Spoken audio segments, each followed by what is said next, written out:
Thank you, everyone, for joining today. My name is Jim Clark. I'm from Waterford Institute of Technology in Ireland, and I'm the coordinator of the NGIatlantic.eu project. The NGIatlantic.eu project is the project in the NGI family of projects which are funding the EU-US teams to carry out experimental platform projects across the Atlantic and topics related to next generation internet. So our fourth open call is currently open, and that's the subject of this webinar today. We're delighted to have you with us today, and we're recording the webinar just so that those who are on holidays can also see it again.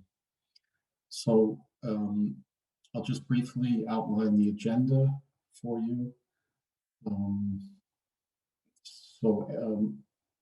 First of all, my colleague Ruben Tognetti from Trust IT Services is going to outline the open call application process itself and give you some hints and tips on how to apply to the open call.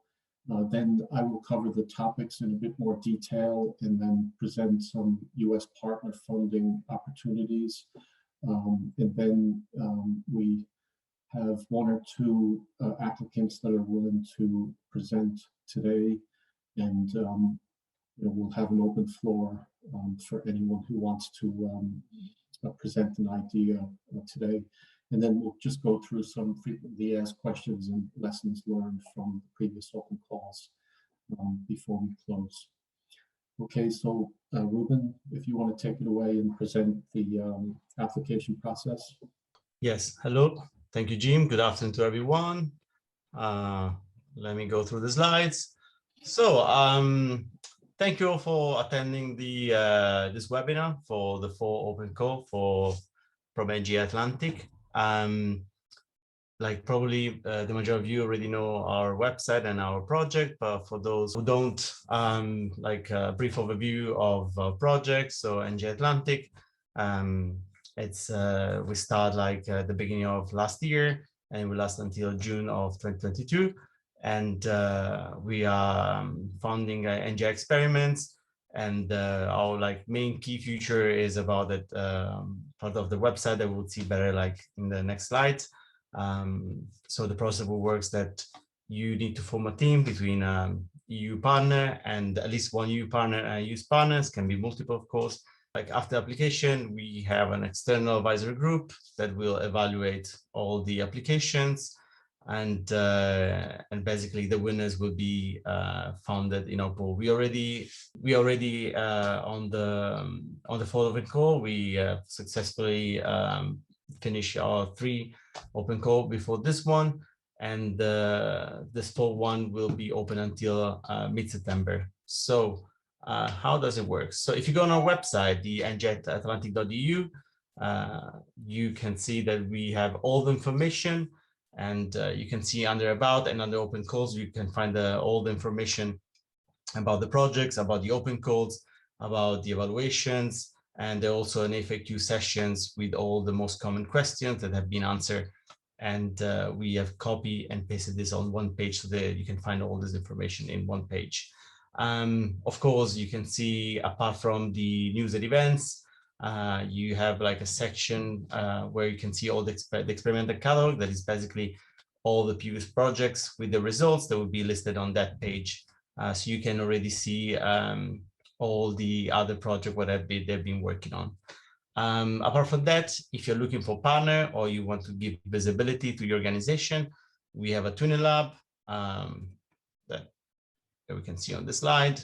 That basically we can give you visibility through our portal, and allow others to contact you, your coordinator, for either like establish a partnership or also for any other reason. The registration is super simple. You just need to register on the website, and then through the tuning lab in few simple steps. That's just like a form that you need to like fill in, and then after a few days we will upload your organization on the website. So from the main page, once you're logged in, how to apply? It's very simple. If you see on the top banner, there's like, you have the multiple options. And what we're interested in is this My Dashboard link. So through the My Dashboard link, you will go to our platform. The main thing you will see if there's an open call that is open. For example, in this case, the full open call from NGIatlantic. And from here, you can very simple go to apply now, and you will be redirected to like the form where you have to insert all the requested information. At the bottom, you have after you fill in the form, you have the option either to submit the form, but you can also like just save the draft in case you want to, go back and add things, edit information for just you have to remember you have to submit the application before the deadline. That in this case, it's the 15th September. Also on the same page, if you see on the left, you have the option home where you've been given all the open calls, but also you can see on the left, my applications that will bring you to applications that you have submitted or that are in draft. One last thing on the same page, on the bottom, you have the option for a chat where you can chat directly with our team in case you have any question or issues. Of course, you can also communicate with us through either our socials, but also with our contact email that is contact@NGIatlantic.eu. So as I said, we already on the open call number 4 out of a total of 5, and we successfully had like 3 open call, and you can see here some statistics. And what we want to highlight here, it's the ratio, especially that we had, because the ratio of the project got approved, it's quite high actually.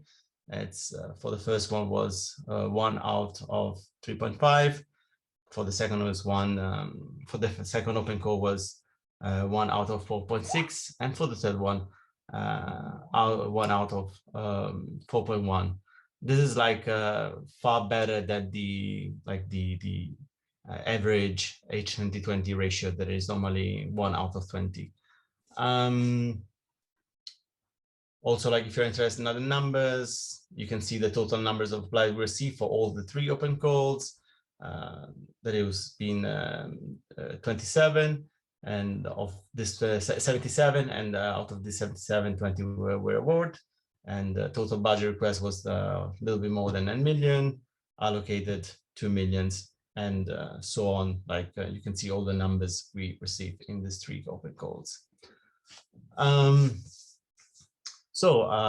About this 4th open call, what you need to know, it's that we are funding projects with a range of from 25,000 euros up to 75,000 euros. And the project periods should be between 3 months and 6 months.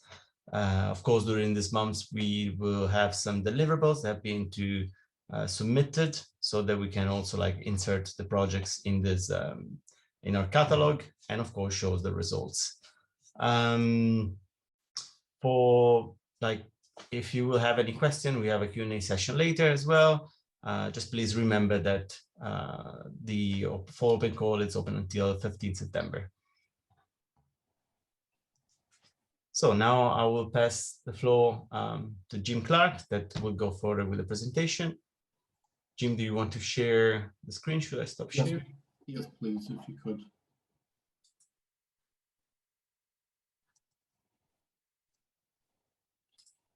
Okay, thank you, Ruben. Thank you, Jim. We can see your screen. Okay, great. So in terms of the open call topics themselves, the first thing I want to point out is that we have, quite detailed information available on the website here, and as highlighted here. There's also information about the National Science Foundation Dear Colleague letter, which they otherwise known as DCL, available here.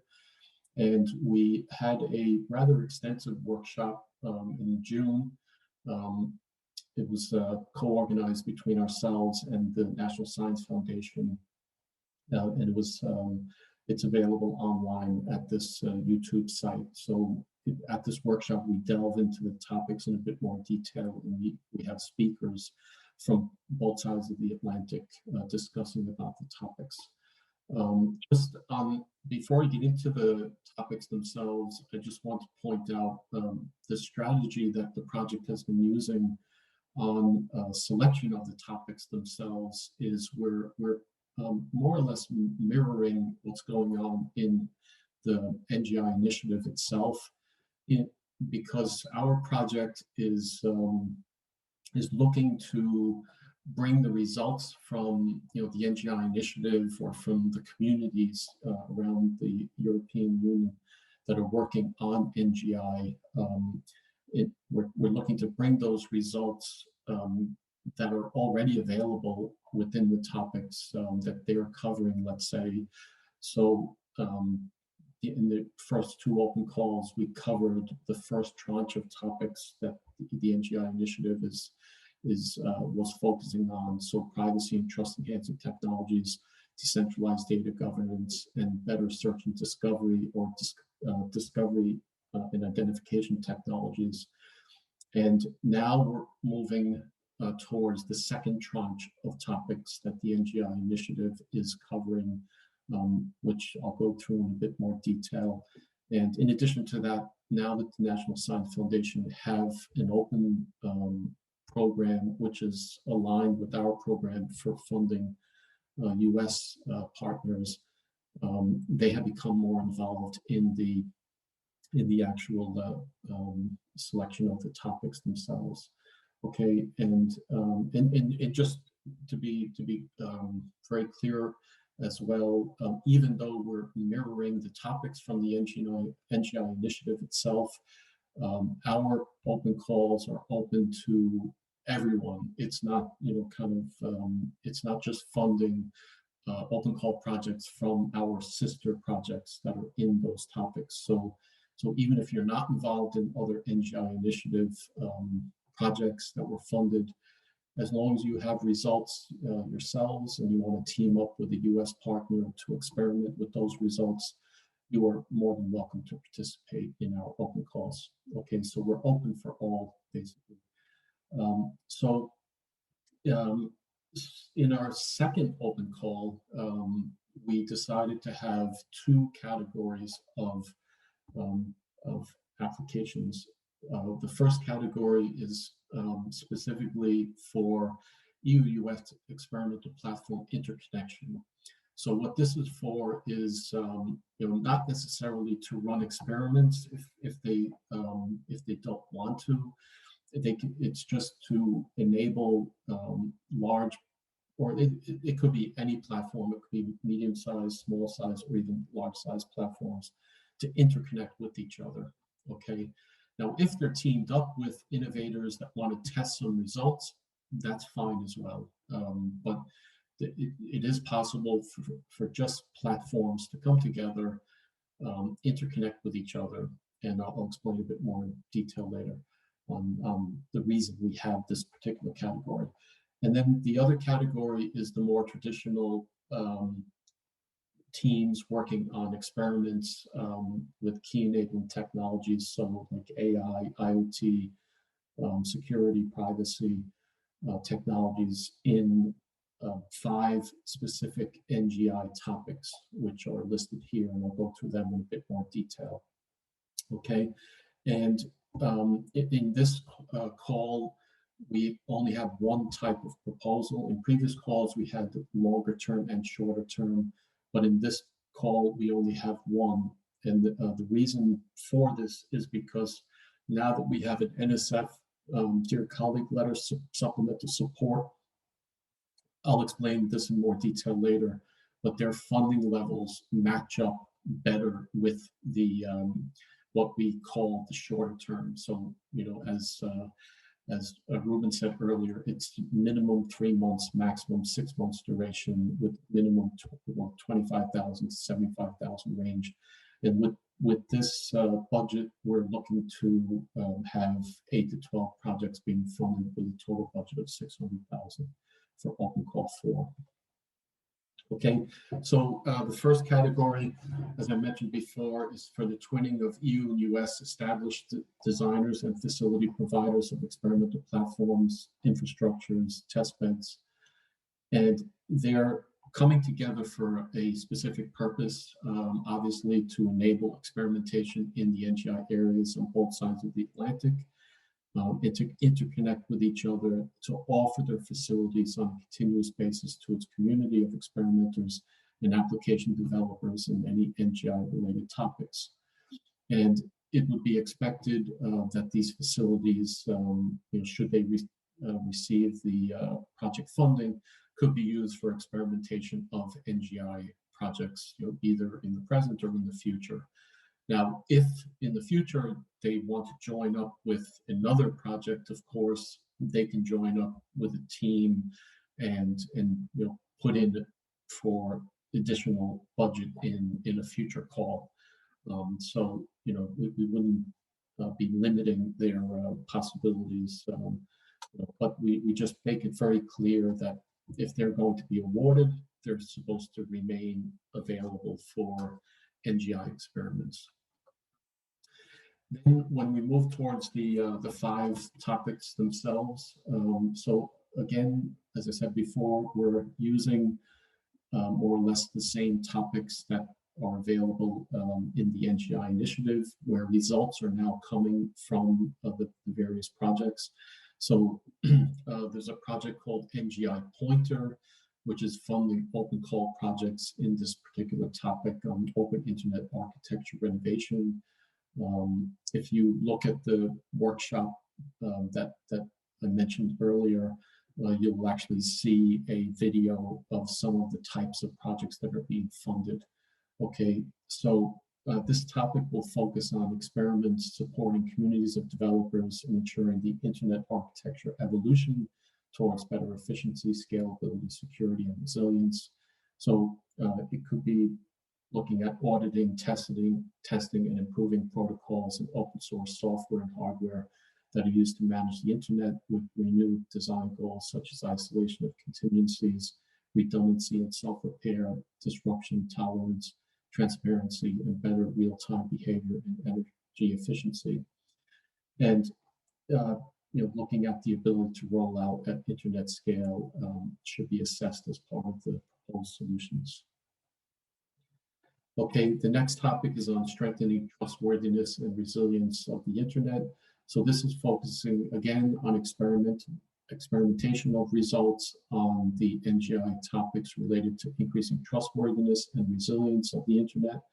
So in terms of trustworthiness, they're looking at topics like self-sovereign identity, authentication and authorization, traceability, privacy, confidentiality, related to personal and non-personal interactions or flow of sensitive information.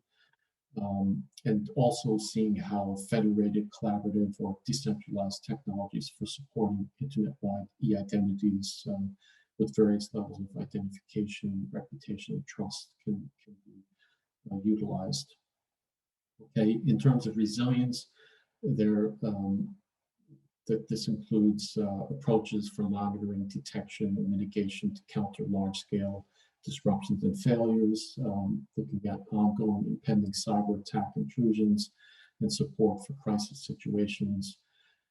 And this could include techniques for resource redundancy and dynamic reconfiguration, network isolation and virtualization techniques, situational awareness, survivability, and self-healing approaches. Then the third topic is on service and data portability. And again, there's a sister project of ours called NGIatlantic.eu, which is funding open call projects that are carrying out the research and innovation in these topics. And we're more focused on the experimentation of results in the topic. So, they're looking at the challenge of personal data portability on the internet as foreseen under GDPR, and the data porting and service provider switching as foreseen in the proposed free flow of non-personal data regulation. So it should cover separation of data from the services provided to the end users with a view to ensure seamless combination of internet services and frictionless switching. And again, attention should be paid to the experimentation of the technological developments, standardization of personal profiles, and practical handling of data sets, mixing personal and non-personal data. Okay, so if your idea for projects is research and innovation under these topics, you will really have to go to one of the other projects to do that research and innovation before coming to our project to run experiments. Now, I'll get to this in a bit more detail later, but of course, if you have to do a minimal amount of research and innovation in order to get to the stage to do experimentation, there can be some possibility of that, but we ask you to contact us first and discuss it with us to make sure that you're applying in the right open call with us. Or maybe you should go to another one of our sister projects, as I said. The next category is on greening the internet, so a sustainable and climate-friendly NGI. Now, this topic has not appeared in sort of the NGI family of projects, apart from ours so far, but it has been raised as a very important topic by our sister project, the NGI Forward project, which are the ones looking after the sort of the program and strategic element of the NGI initiative. And they've identified sustainable and climate-friendly internet as one of the key topics that will set out the vision for a better, more human-centric future internet. And they've put together two very good policy papers, and the links are here in the presentation.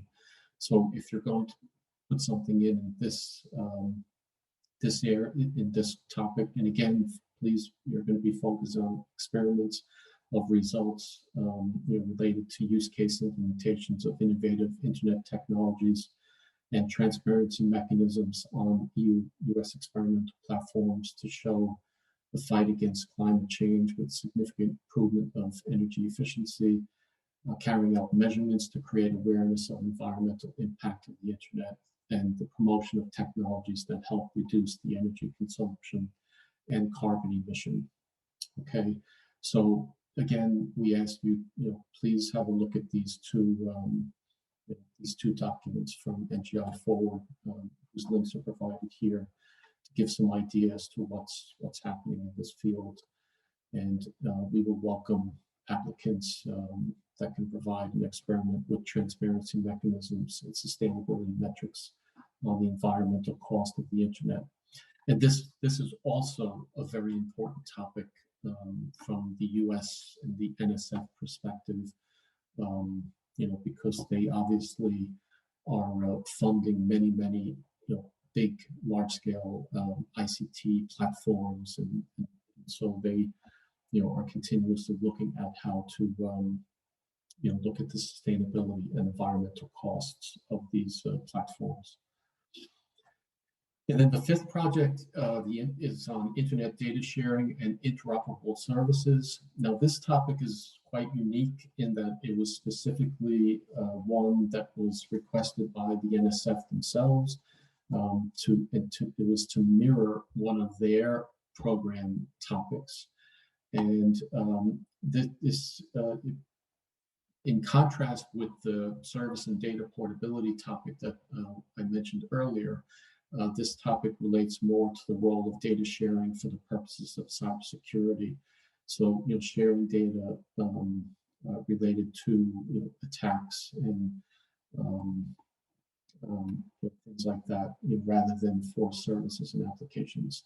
So it's looking at sharing network data that's siloed in different regions across geographic boundaries, and enabling trusted internet services by composition and orchestration of globally distributed services.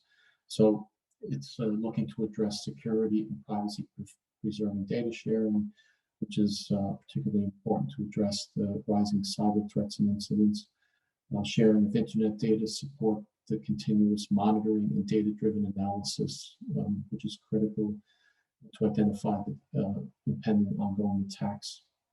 And then experiments related to such cross-domain data sharing challenges to enable cyber threat identification, risk assessment, and incident management, and enabling secure and interoperable services are of particular interest. Okay, so those are the topics themselves, and again, our website has more detail on those topics. That was just an overview.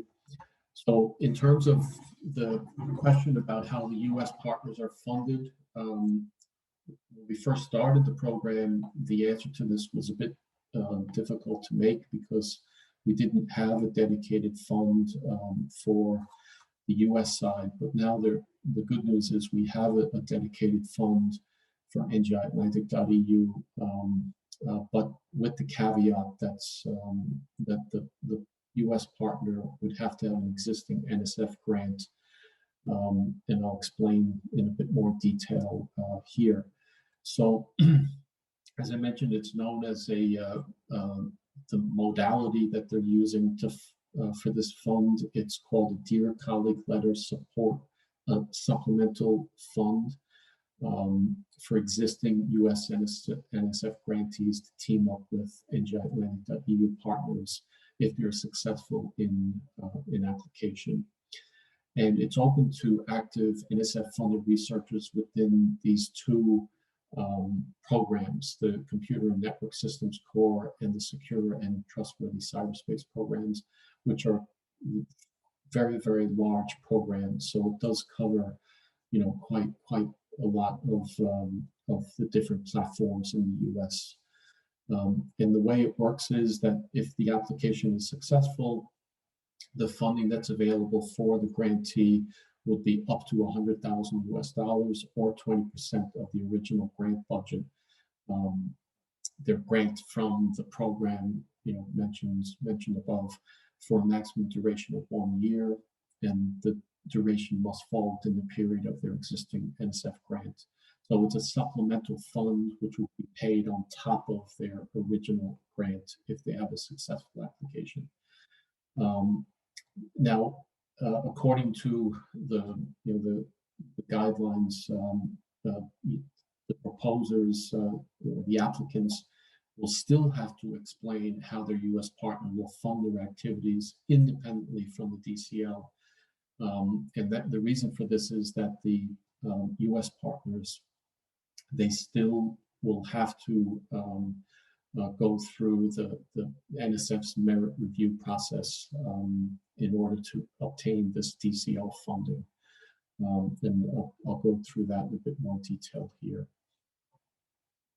Okay, and then just an important caveat that we have to mention here, that no difference will be done in the evaluation process between proposals with NSF-funded partners and the others.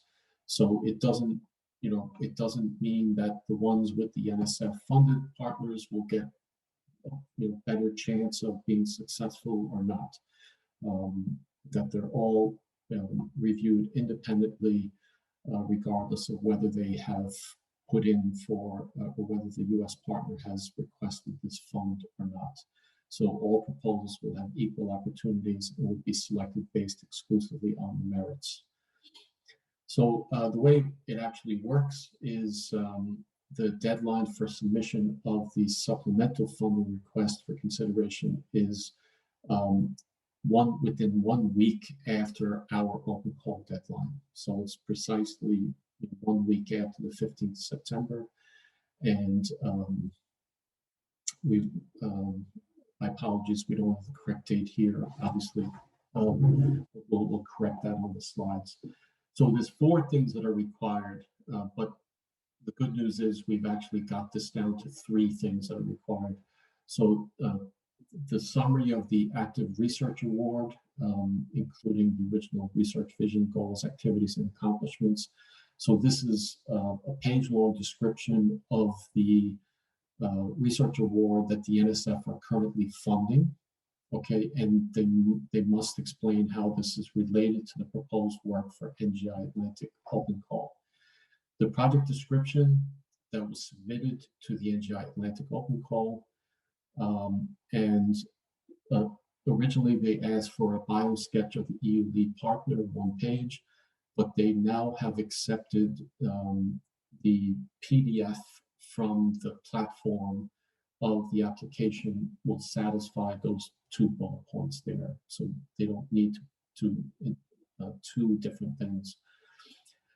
And then the last thing that they need is again, it's about a 1-pager justifying the need for the supplemental funds request. So this is more it's like a spreadsheet type of a form explaining the budget that's needed for the supplemental request. And there's a website here which explains exactly what's available and who the NSF contact points are. So what we normally do is we suggest that if you have a U.S. partner who thinks they may qualify for this, we request that they contact the NSF contact points that are on the website to find out. Okay, now if the DCL doesn't match the requirements, there are some other possibilities as well. Okay, one of those is that if they're a academic or research partner, and they have other NSF project funds, they can and they have a desire to work with you on this project. They can work with you on this project within their own existing funds, and this has happened on a good number of occasions in the first 3 open calls. And then just to give some examples of NSF programs that are underway with large-scale platform projects in the following areas. On the cloud side, there's the NSF Cloud Chameleon project and also the Cloud Lab project. Then on the network infrastructure side, there's the Fabric project, which is sort of a follow-up project to the Genie and then the ENTR network platform, which followed from Genie. The only thing that I have to say about Fabric is that they're still going through an initial setup mode, and I believe it will probably be in our next open call that the Fabric test beds will probably be more available for working in our open calls. But there is a possibility that some of them might be starting a bit earlier. So, if you check in our Twinning Lab, you should be able to make contact with some people from Fabric. Then on the program for advanced wireless research, there's 3 projects in particular. That's the Cosmos project, which is centered around the New York tri-state area. There's Powder Renew, which is centered around Salt Lake City. And then there's AirPaw, which is it's distributed in quite a number of states in the U.S. And these ones are interesting as well because they have a supplemental fund, which is a little bit similar to what the DCL is doing, in that as long as a U.S.-based academic or research institute has any NSF fund, and it doesn't have to be in those 2 that I mentioned previously, as long as they're doing something in relation to wireless research, they can apply to Cosmos, Powder, Renew, or to AirPod to get a supplemental fund. And what this means is they can get a supplemental fund for an amount of $50,000 US, and they will also get support to use those platforms. So let's say your U.S. partner wants to work with you on some wireless technology, and you want to test it out on a smart city environment in the New York area. Well, as long as your US partner is funded by NSF for something, okay, it doesn't necessarily have to be in the two programs under the DCL. They can apply to Cosmos for this supplemental fund, and if that's awarded, they can then get the extra the funding, which comes through the NSF through Cosmos to them, and they will get the support from the Cosmos project in setting up their experiments in the New York area, as I mentioned.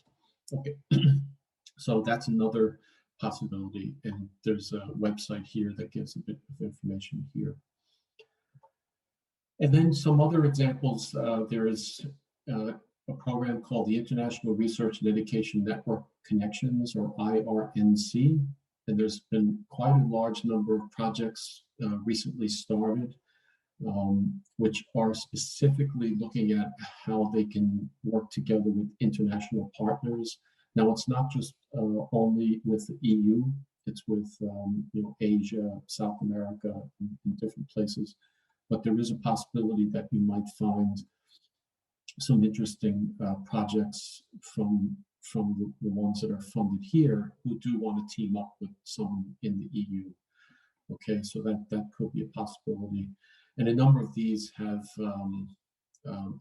signed up to be part of our twinning lab. So that could be a good place to start looking as well, to get more direct contact information from them.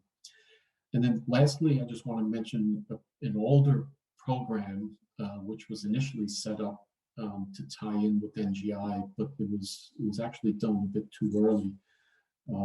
It's called the ICE-T program. Okay, it was US-EU Internet Core and Edge Technologies. There's a website here. Now, many of these may be finishing or have finished, but we still hear from time to time that some of them still have funds remaining and they could be looking for EU partners. Because the way this worked was similar to the way ours works, in that the US were funding the US partner, and then the EU partners were expected to be funded by, in a lot of the cases, it was Horizon 2020 projects, because it came before our project started. And in one or two cases, we heard some of them were actually still receiving FP7 project funds, but they've all now finished. But some of the US partners may still have some money, in their accounts that could be used to team up with NGIatlantic partners. So it's just something you may want to check.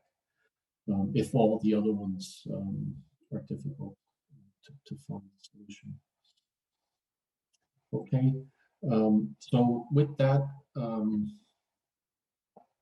we'd like to open the floor and see if there's anyone that would like to make any pitches.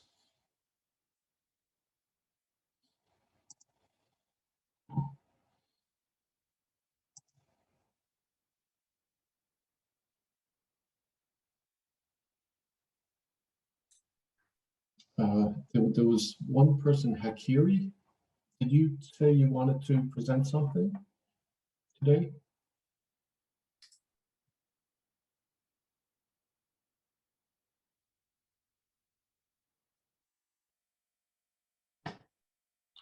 Jim, meanwhile, there's a question from Paolo Francesco in the chat. Oh, yes. Okay, Paolo, thank you. Should we use only the available platforms, or can we also use our platform? Oh, absolutely, yes, Paolo. If you have, a new platform, absolutely, you can propose with your own platform, basically. When we had our first open call, we didn't have this sort of platform-to-platform interconnection. And because we didn't have the funding at that point in time from the NSF, we found that there wasn't too many actual, like platforms in the EU and platforms in the US interconnecting because of this issue. So that's why we decided to have a specific category for that. But certainly, if you are in the other category B, which has the NGI topics, a project doing experiments on the NGI topics, and you have your own platform, either in EU or US, absolutely, you can propose with your own platform. You're not required to go to one that's up and running. Okay. And also, Jim, we have 4 questions in the Q&A chat. If you want, I can copy and paste in the main chat as well, if you're not able to see it. Yes, no, I can see it here. Okay, is there so a template document? Yes, there is a template document. In fact, I believe you can download the template document. Ruben, can you correct me? Yes. Also, like for those, like the question is there a template document to follow in preparing the proposal, like MSCA documents? Yes, there is a template document, but of course, if you go like in the dashboard, there is like the form with all the questions. Yes, but just to be clear that you have to fill in the application in the platform. We don't allow you to fill it in on the template and then upload the PDF. It has to be done on the platform. Okay, but there is a template you can download as a PDF that shows all the sections. In actual fact, there's the contract itself. If you are successful, that's also online, and you actually must download that and read it beforehand, because it's non-negotiable. And before you hit the submit key, it will actually ask you to to clarify that you understand that. And also on the online form, you have the option to save your draft. So you don't have to submit it immediately. You can save the draft and just come back as many times as you want, just to, add information or edit information. And then the grant will be paid, the NGIatlantic grant will be paid to the coordinator of the EU side. Okay. Sorry, Jim, can you read the full question and before you answer? Sure. The full question is, will the grant be paid to the candidate directly in USA, or its university in USA, or in the employer in Europe? Okay, so the answer to that is twofold. First of all, let's deal with the EU side. The NGIatlantic.eu grant will only be paid to the EU coordinator. Now, if there is more than one partner in the EU, they will distribute the funds for the other partner that come from our project. For the USA partner, the only funding they will receive is if they have applied to the DCL and that has been accepted by the NSF.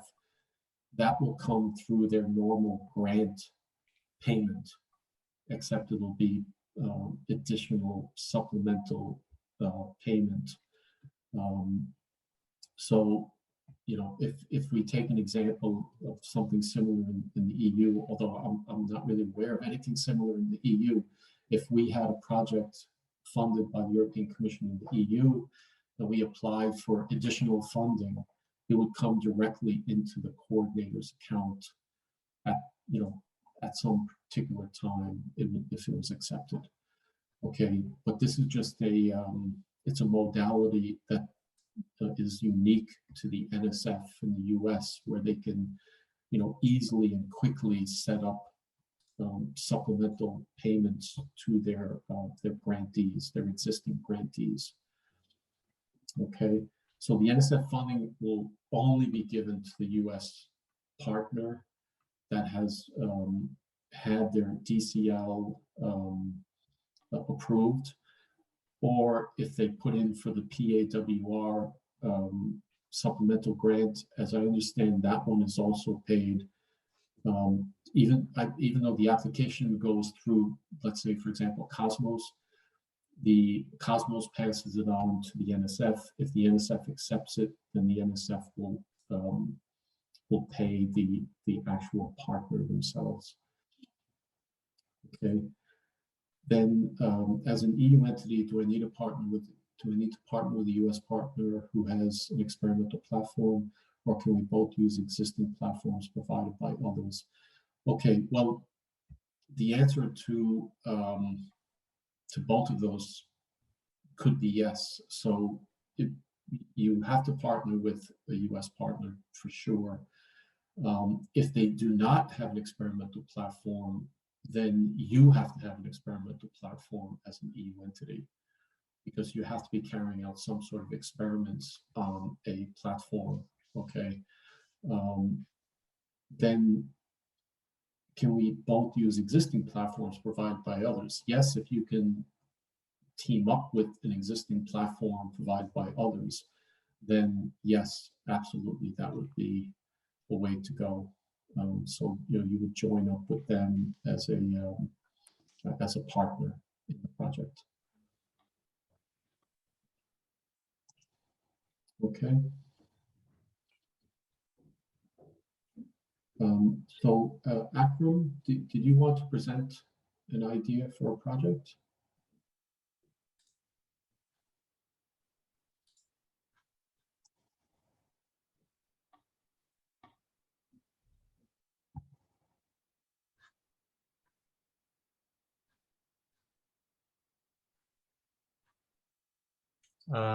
Akram, if you want, you can unmute yourself. Also, meanwhile, there's another question on the main chat. Mm-hmm. And also in the Q&A chat. Okay. All right. So from Novella, concerning the form item 3.2, where we are required to describe the portfolio of the proposing partners, do you refer to the US partner also? Yes. Yes, we would like. And if so, can we list 10 items for each, or is it 10 for both? That's a very good question. I know there is some limitation on the amount of items you can put. So we may need to get back to you on that one, Novella. Unless you know offhand what the limitation is, Ruben, on section 3.2.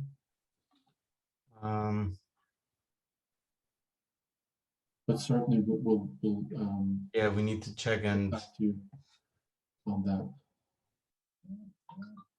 Okay. Okay, is there anyone else here that would like to present any ideas? There's a question from Viviana. Do references count in the word count?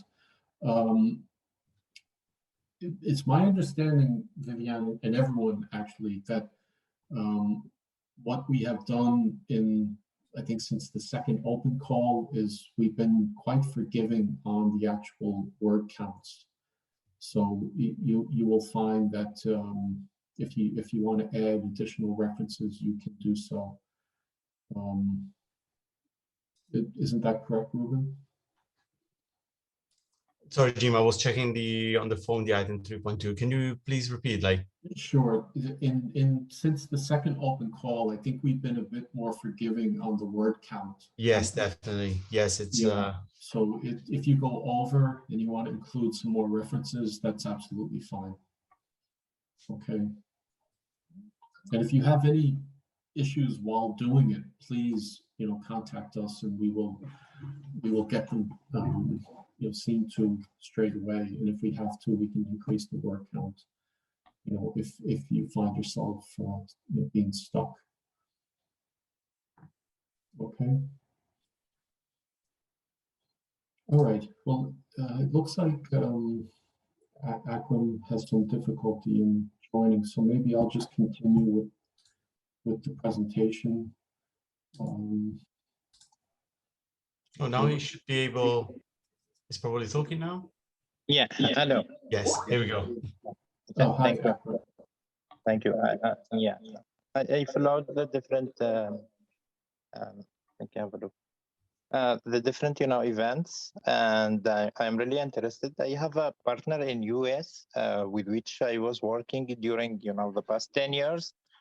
And I'm wondering if I can, for example, continue working with this and, if the project is accepted, use the grant from the NGIatlantic to continue working in the topics, next generation internet and this kind of, of projects while continuing with the same partner. Is this possible?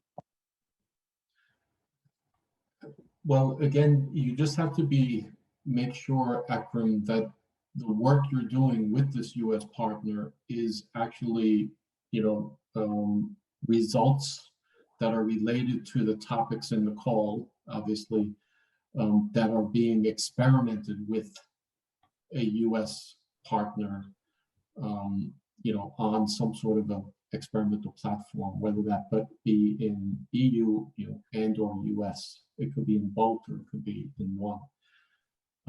So we don't really know what your current collaboration is. So we can't just say yes, but perhaps it is a situation, as long as you're covering the call topics, and and you're experimenting as opposed to doing research and innovation in those topics. Yes, they are in research and in innovation, and I see the platforms and the test beds you showed in your presentation. They have access to them, and myself, I used them in many experiments during the past few years back, like a Cloud Lab, a Chameleon Cloud, and so. And they also have what is interesting for me is that they have access to a new 5G test bed in Texas, I think, and they have access to different kind of technologies, wireless technology in particular, that they want to perform more advanced idea, including blockchains, digital twins, and this kind of idea in this context. And such an experiment has not been done yet by any researcher. And the idea is to make this real and to use the existing platform in US and use this. Mm-hmm. Yeah, I mean, from what you just described, it sounds to me like it would fit, as long as, again, they say that as long as experimentation is the core element of this. I mean, it sounds like it would definitely fit within the NGI family of topics that we described earlier. Yeah, I have just one more question. The program is open to age 2020 and associate countries, right? Correct. That's correct. Actually, I'm working in university in Tunisia, and I'm research scientist and associate professor of computer science and networking engineering. And Tunisia is an associate member of age 2020, program. And I already had a NG Explorer program to which I participate, and I made a great results with this guys. My question: can I still participate to the NGIatlantic call? Anyone that can participate to H 2020 can participate in our open calls. Mm-hmm. So as long as Tunisia, which as I understand it can participate in H 2020, then you can participate to our open calls. That's the way it works. So it's a similar situation with the UK, since they can continue to participate in H 2020 even after Brexit. They can still participate to our open calls. So if Tunisia, if it is the case that Tunisia is able to participate in H 2020, then yes, you can participate to our open calls. Yeah, yes, thanks.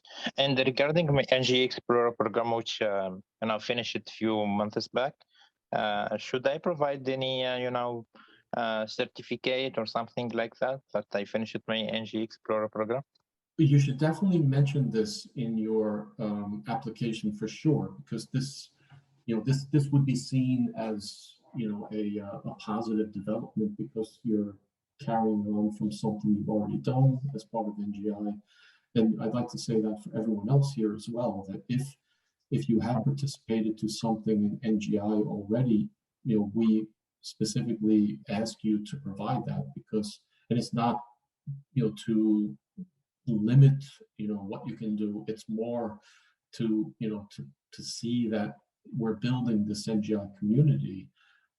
Obviously we do check for double funding and for operational capacity issues if there's two, projects running at the same time, let's say. But, please include anything that you've done in these other NGI projects, that will help us in sort of coordinating. All of the coordinators of all of the projects work quite closely together, and we're going to find out about it anyway if you don't mention it. So we ask you to mention it in your application, and obviously we work very closely with NGI Explorers, and this would be seen as a positive because you are capitalizing on something that you've done within one of our sister projects. So please, please do write that up in your application for sure. Okay. Thank you. Sure, no problem. Sorry, Jim, just very shortly for Novella Bartolini for the question before on item 3.2 in the application form. Yes, it's 10 items for both. So for all partners, it's up to 10 actually. So. Okay. Paolo, take a look at the twinning profiles. We are looking for somebody who'd like to work with us in edge computing scenarios, where to position content. Okay. It's hard to see on the Twinning Lab what would be the best channel. I think the best thing, Paolo, would be we can follow up after this meeting. We could ask our US partners. We have both Rutgers University and also University of Utah. We could ask them to see if they could recommend someone that might be of interest in that area. Okay. We'll follow that up offline. So just send one or both of us an email afterwards. Okay. Okay. So maybe very quickly, if I share my screen one more time, and let's see, just a couple of conclusion slides, and we have many more slides here with FAQs, which I won't be able to get through, but I just want to point out a couple of important items. Can you see my screen okay now? Yes, we do. Okay. So just on things we're doing differently, in case you were involved in our previous calls, we just want to point these out.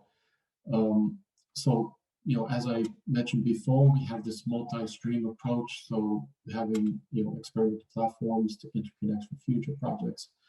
We have additional topics brainstormed and selected with the NSF involvement based on their topics.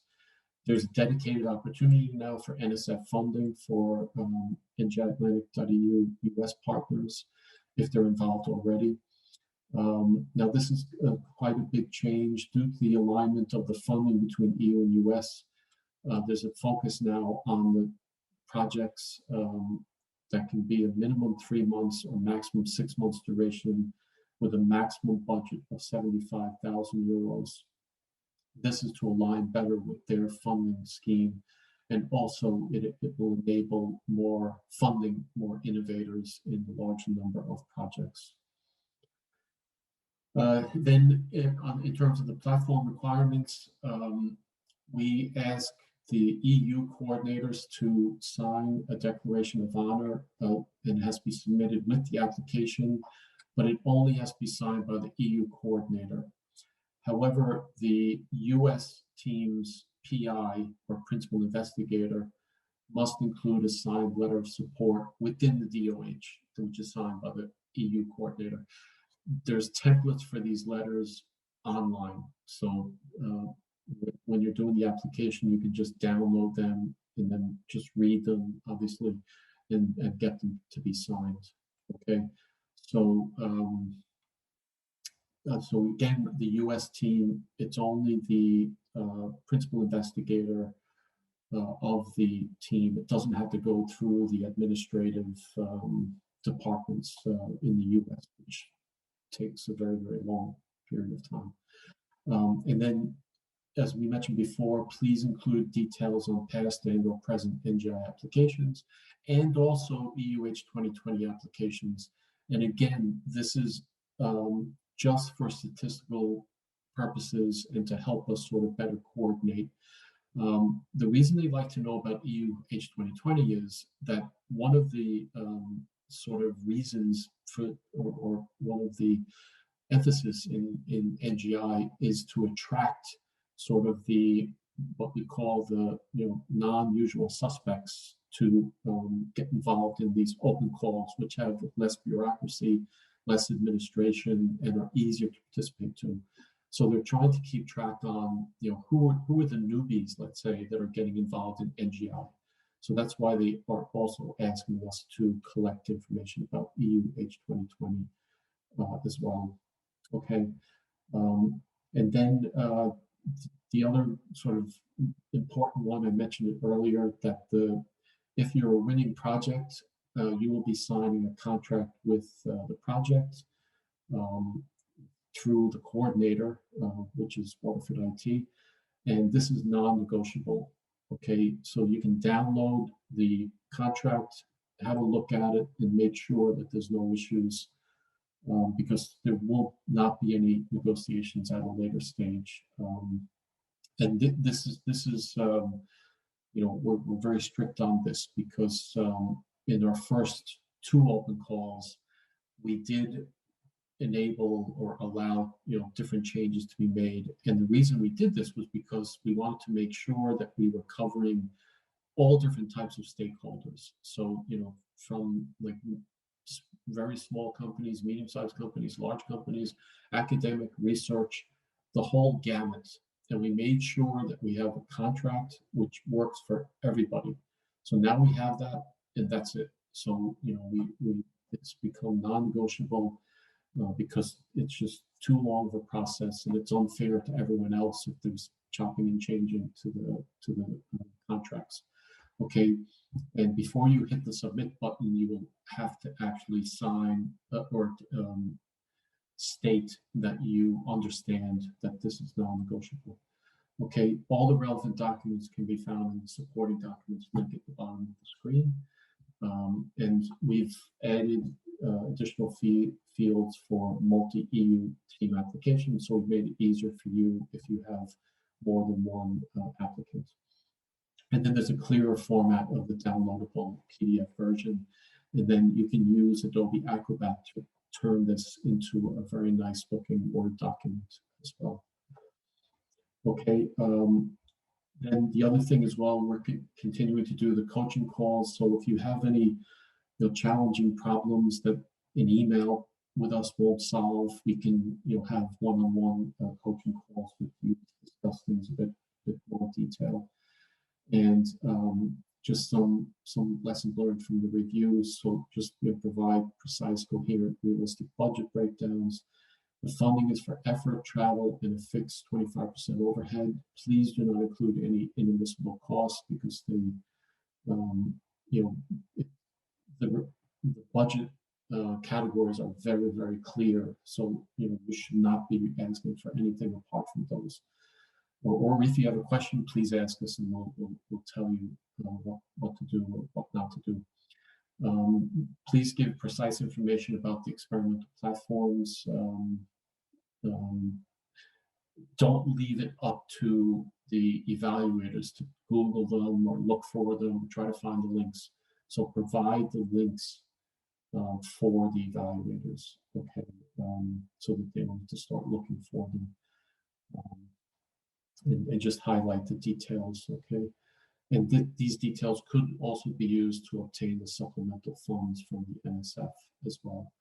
Okay, and then please include the background of the applicants and the teams as well. That's quite important. And then just please have clear and quantified KPIs, especially for the experiments, and then how you are covering the impacts. And we have the impacts here these are the impacts that our project is supposed to be providing impact towards. So the projects that we're funding should also be contributing to these impacts. So please use these as the sort of expected impacts. Then please follow the guidelines and observe the 4 criteria scoring carefully, as this is what the evaluators will use.